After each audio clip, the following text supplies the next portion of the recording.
के अमोल आठवाली हमारे साथ जुड़ गए हैं। अमोल जी, बहुत शुक्रिया आपका समय देने के लिए, स्वागत है। मार्केट में हम देख रहे हैं कि थोड़ी सी गिरावट हल्की सी बड़ी है, क्योंकि जो दिग्गज जो शेयर हैं, Reliance, HDFC bank, ICICI bank, ये सपोर्ट कर नहीं रहे हैं बाजार को। आप जरा बताइए कि आपकी नजर कहाँ पर गई है बाजार में, और आपके जो ट्रेड्स होंगे शुरुआत करने के लिए वो कौन से होंगे? जी नमस्ते and good morning. I think मुझे लगता है वो जो रेंज में फंसा हुआ मार्केट है उसी फॉर्मेशन को आज कंटिन्यू किया है।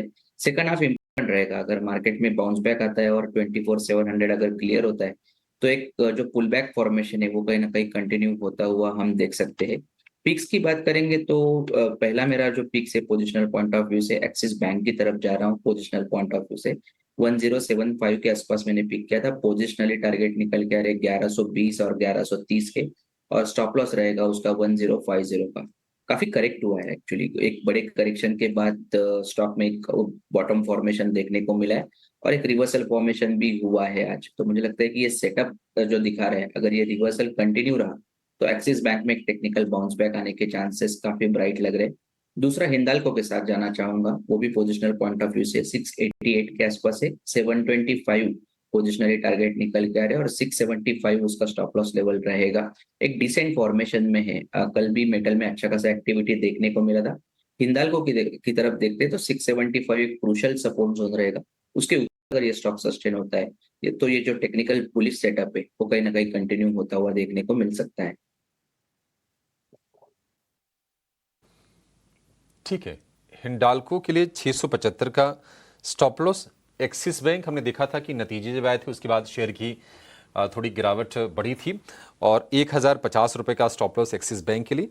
हालांकि आज हम देख रहे हैं कि करीब 1% के आसपास के गेंस एक्सिस बैंक के शेयर में आपको दिखेंगे। तो ये कुछ शेयर्स हो गए अमोल जी की तरफ से, दोनों के दोनों फिलहाल आपको पॉजिटिव टेरिटरी में कारोबार करते हुए दिखेंगे।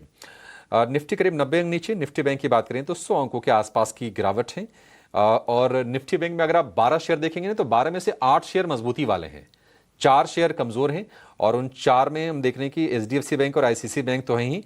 इसके अलावा एयू स्मॉल फाइनेंस बैंक का शेयर भी आपको कमजोर दिखेगा, और बंधन और पीएनबी भी लाल निशान में स्लिप कर गए हैं। थोड़ी थोड़ी हम देख रहे हैं कि एक्सिस बैंक, एसबीआई, कोटक थोड़ा सपोर्ट देने का काम कर रहे हैं। चंदन जी, एसबीआई को लेकर के आपसे व्यू चाहिए।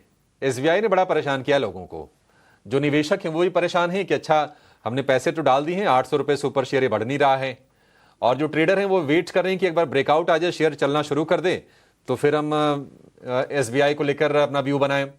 दिक्कत यह है कि घूम फिर के 800 रुपए के प्राइसेस आ जाते हैं। एग्जैक्टली देखिए वही प्राइस अभी स्क्रीन पर है।